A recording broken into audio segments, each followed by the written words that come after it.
모스크바 외곽의 한 병실. 산소 마스크를 낀 여자가 창밖을 바라보고 있습니다. 귓가엔 오래된 테이프 소리와 함께 낯선 언어의 노래가 흐르고 있었는데요. 그 노래는 놀랍게도 한국 노래였습니다. 그 노래를 들을 때마다 눈물이 났고 마음 한구석이 따뜻해졌습니다. 그 사람이 들려준 노래였거든요. 그녀에게는 대체 무슨 사연이 있는 걸까요? 마음을 적시는 감동 스토리, 지금 시작합니다. 저는 나탈리아예요. 63이고 폐암 말기 진단을 받았어요. 지금은 병원에 있습니다. 조용한 병실에서 하루하루를 보내고 있어요. 의사 말로는 얼마 남지 않았다고 하네요. 처음엔 놀랐지만 지금은 그냥 받아들이고 있어요. 끝이 조용한 건 제 삶을 닮은 것 같기도 해요. 어릴 때부터 말수가 적었습니다. 굳이 말 안 해도 되는 분위기였거든요. 아버지는 군인이셨고 저희 집엔 늘 규율이 먼저였어요. 식탁에선 숟가락 소리만 허락됐고 웃음은 사치처럼 여겨졌죠. 어머니는 맞으셔도 말 한마디 없이 조용히 참으셨어요. 그런 모습을 매일같이 보다 보니 저도 자연스레 그런 사람이 되어가더라고요. 우는 법도 화를 내는 법도 잊어버렸어요. 결혼도 했습니다. 특별한 변화는 없었어요. 남편은 술만 마시면 아버지처럼 변했고 저는 그 앞에서 여전히 눈치를 보고 살았죠.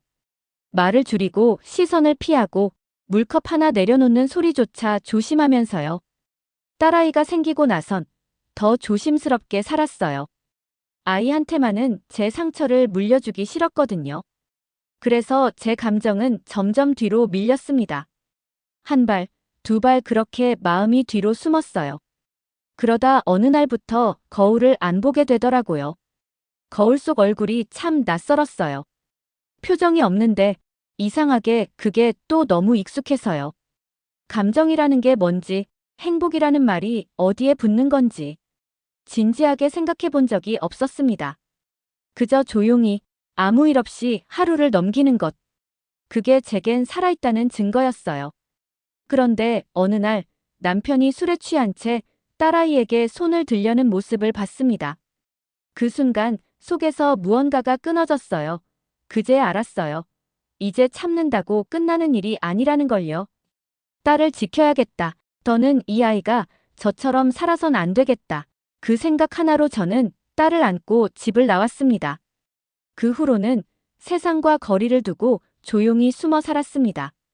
그래서였을까요? 아프다는 것도, 죽음이 조금씩 다가온다는 것도 왠지 낯설지 않았습니다. 이젠 그냥 제 삶을 하나씩 정리하고 있는 중이니까요. 그날도 딸이 병실에 다녀갔습니다. 귤 껍질을 까서 탁자 위에 올려두고 창문을 닫으며 환하게 웃더군요. 병실 공기가 너무 차가워요, 엄마.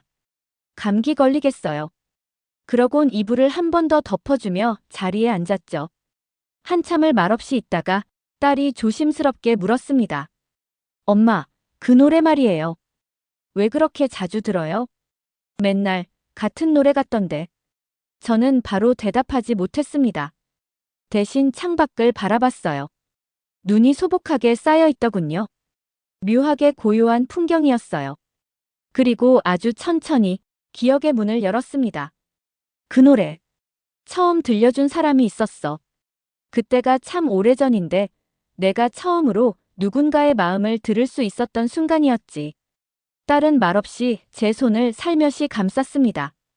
어느새 따뜻해진 손이 제 손등 위에 오래 머물렀습니다. 저는 눈을 감았고 차가운 바람이 스며들던 그 겨울의 한 장면이 서서히 떠올랐습니다. 1992년 겨울이었습니다. 당시 저는 모스크바 외곽의 발전소 신축 프로젝트 사무실에서 서류 정리와 회의 통역 같은 일을 하고 있었습니다. 소련 해체 이후 모스크바엔 외국 자본이 몰려들었고 해외 기술자들도 현장에 하나둘 들어오기 시작했죠. 그중엔 한국도 있었습니다. 그리고 그때 현장에 새로 투입된 한국 기술자 한 사람이 있었습니다. 지훈 씨였습니다. 처음 마주친 건 프로젝트 첫 회의 날이었습니다. 그는 검은 코트를 입고 문을 조용히 열고 들어와 아무 인사 없이 자리에 앉았어요.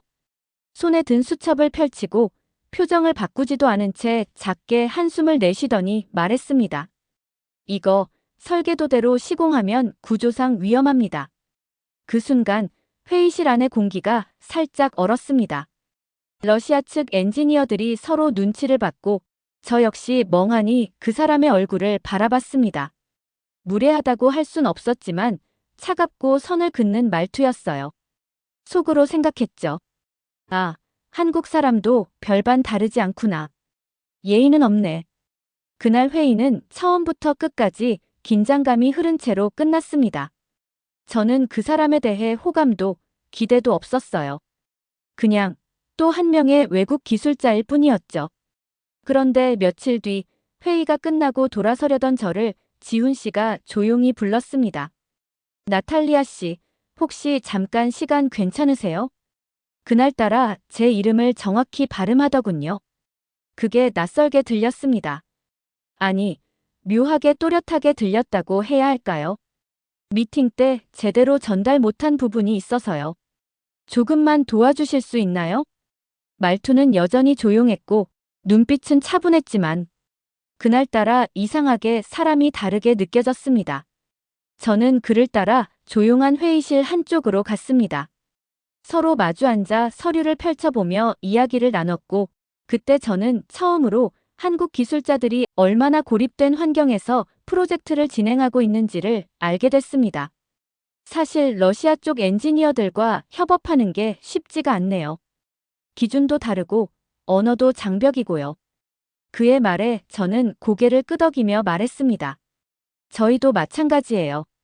현장 분위기 자체가 워낙 배타적이라. 그는 잠시 멈췄다가 웃었습니다. 그때 처음으로 봤어요. 그 사람의 진짜 얼굴을요. 딱딱하고 차갑다고 생각했던 마음들이 한순간에 무너지는 느낌이었습니다. 그날 이후 우리는 매일 마주쳤습니다. 점심시간, 복도, 회의실. 그리고 어색하게 건네던 인사가 점점 자연스러운 미소로 바뀌기 시작했습니다. 어느 날 그가 작은 가방을 꺼내며 말했어요. 소피아 씨, 혹시 한국 노래 들어본 적 있어요? 고개를 저었습니다. 그러자 그가 제게 조심스럽게 이어폰을 건넸습니다.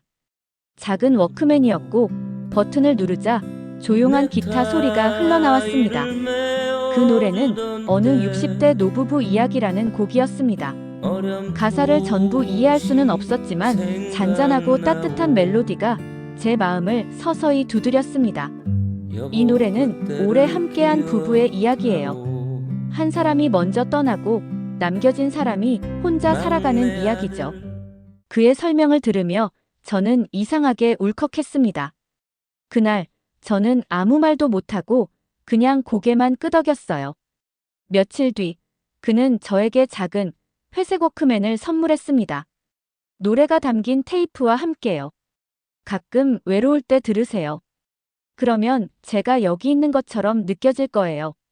그날 밤 저는 처음으로 누군가의 마음을 껴안은 채 잠이 들었습니다. 어느 날 일을 마치고 나가는 길에 그가 조용히 물었습니다. 이번 주말 시간 괜찮으세요? 그 순간 저는 잠깐 눈을 피했다가 고개를 끄덕였습니다. 네, 괜찮아요. 그렇게 우리는 일요일 자라지의 공원에서 다시 만났습니다. 도심 속에 있지만 모스크바 강을 따라 걷는 길은 조용했고 겨울빛을 받은 풍경은 이상하리만큼 평화로웠습니다.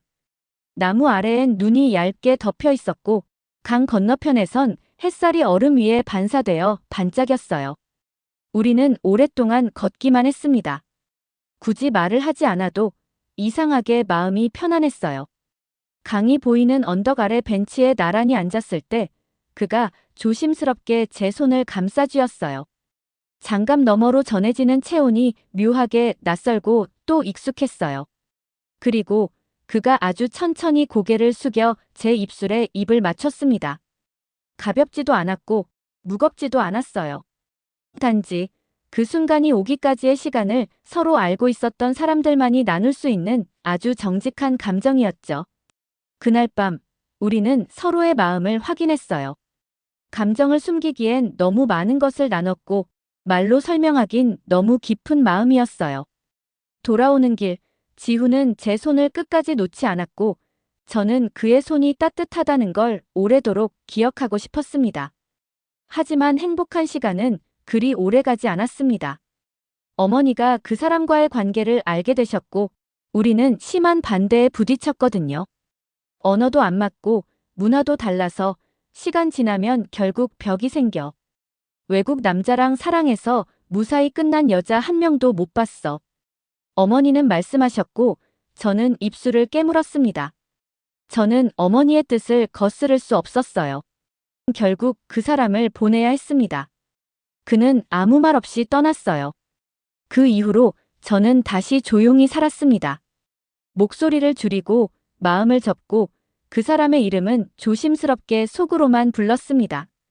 하지만 드러내지 않아도 그 사람은 늘 제 안에 있었어요. 그렇게 30년이 흘렀고 저는 지금 병원에 누워 있습니다. 암이라는 단어를 처음 들었을 때 저는 별 생각이 없었습니다. 이제야 올 게 왔구나 싶은 마음이 더 컸어요. 오히려 다행이라고 생각했습니다. 언제부턴가 살아있다는 게 버거웠거든요. 버티는 삶, 참는 삶, 혼자 견디는 삶이 너무 오래 이어지다 보니 사라지는 것이 하나의 해방처럼 느껴졌습니다. 무섭진 않았습니다.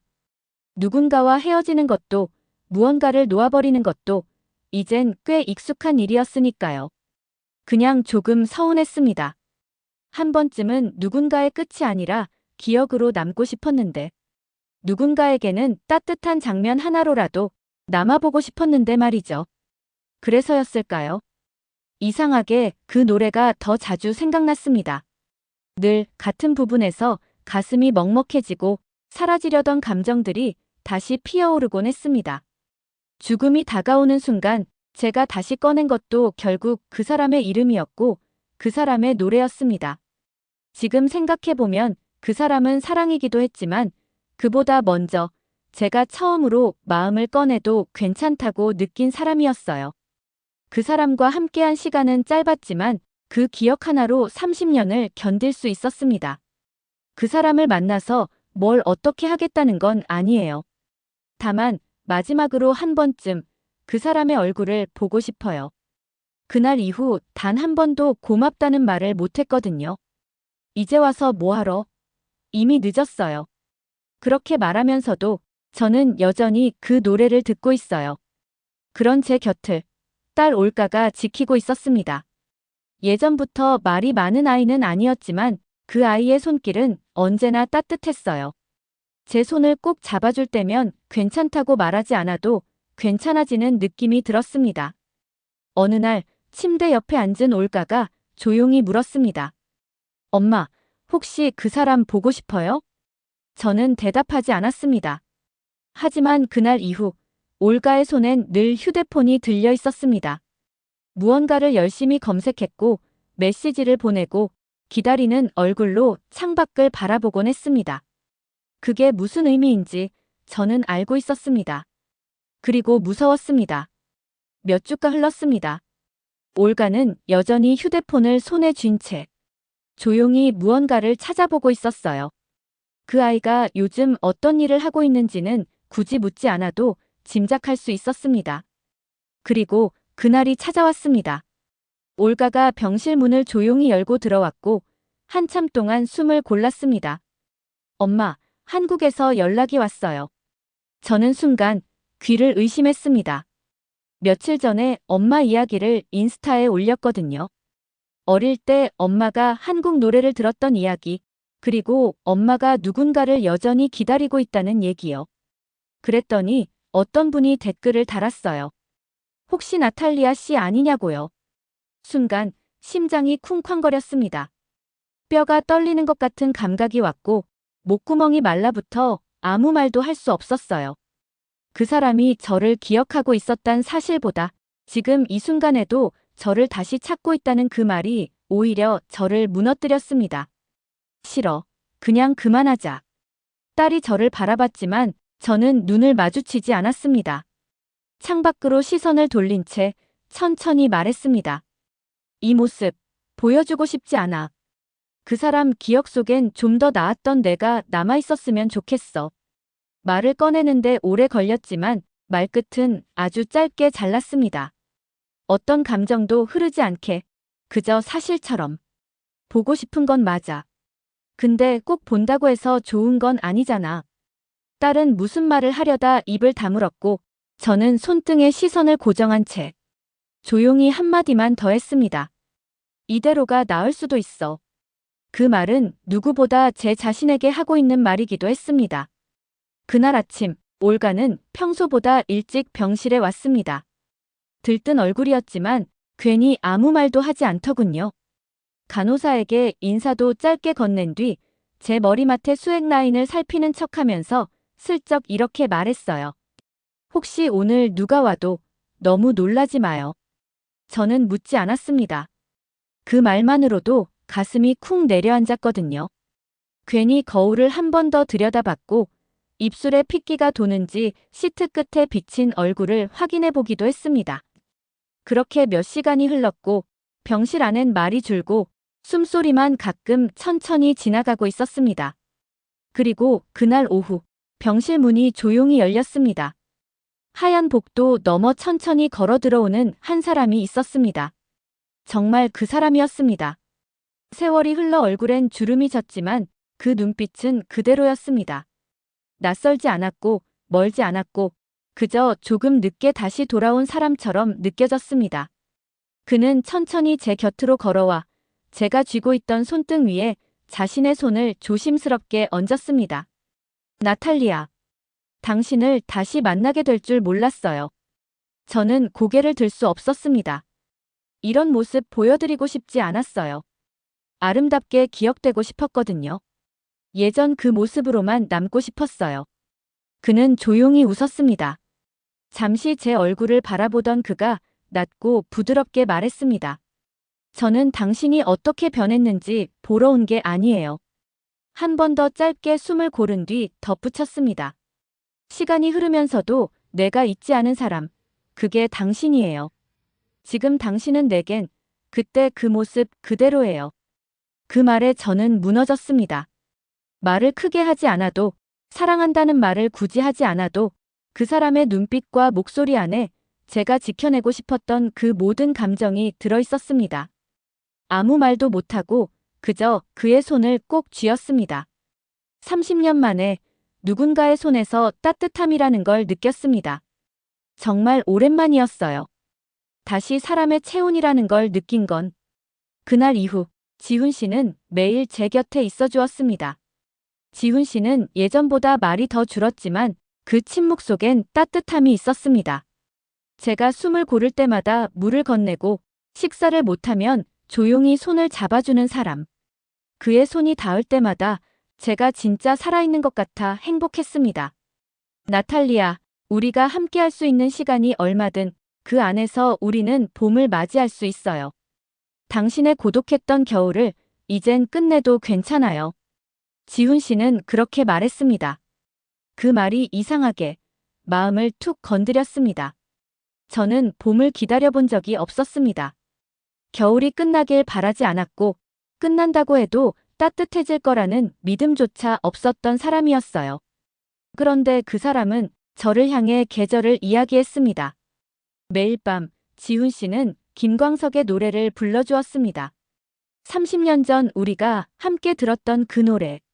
그땐 이어폰 한쪽을 나눠 들었고 지금은 침대 옆 의자에 앉아 작은 기타로 노래를 불러줍니다. 멜로디는 같았고 목소리는 조금 더 낮아졌고 저는 그 노래를 들으며 30년의 고독을 천천히 내려놓았습니다. 잠들기 전 그가 잘 자요라고 말해주는 순간 처음으로 제가 사랑받고 있다는 걸 느꼈습니다. 그토록 오랫동안 기억 속에서 잊혀진 말 잘 자요. 그 한마디에 제 눈물이 멈추질 않았습니다. 어느 날 밤이었습니다. 유난히 숨이 가빴고 진통제를 맞고도 통증이 가시질 않았던 날. 그날 밤 저는 조용히 지훈 씨를 불렀습니다. 지훈 씨, 오늘은 제가 노래 한 곡 해도 될까요? 제 목소리는 거의 들리지 않았지만 그는 조용히 고개를 끄덕였습니다. 숨을 가다듬고 입을 열었습니다. 음정도 흐트러지고 목소리도 떨렸지만 그 사람을 위해 노래하고 싶었습니다. 아마도 이 생에서 마지막이 될 노래를요. 당신 덕분에 내 삶은 조금은 따뜻했어요. 그 노래를 들으며 이제 잠들어도 괜찮을 것 같아요. 그가 제 손을 잡고 있었습니다. 눈물이 고였지만 이번엔 슬퍼서가 아니라 고마워서 울고 있었습니다. 그렇게 저는 그의 손을 잡은 채 천천히 눈을 감았습니다. 한 번도 가본 적 없는 봄이 제 마음속에서 조용히 피어났고 그 사람이 내게 전해준 노래 속에서 저는 아주 오랜만에 안심하고 잠들 수 있었습니다. 그녀가 떠나던 날 병실 창밖엔 눈이 내리고 있었습니다. 늦은 봄을 기다리던 4월의 눈이었고 창틀 위에 소리 없이 내려앉고 있었어요. 그녀는 조용히 눈을 감았고 저는 그녀의 손을 놓지 않았습니다. 숨이 멎는 그 순간까지 그녀는 끝내 따뜻한 사람이었습니다. 며칠 뒤 저는 그녀의 무덤 앞에 섰습니다. 모스크바 북쪽 작은 공동묘지 하얀 십자가 위엔 나탈리아 이바노바 1962년부터 2024년까지 작고 단정한 글씨가 새겨져 있었습니다.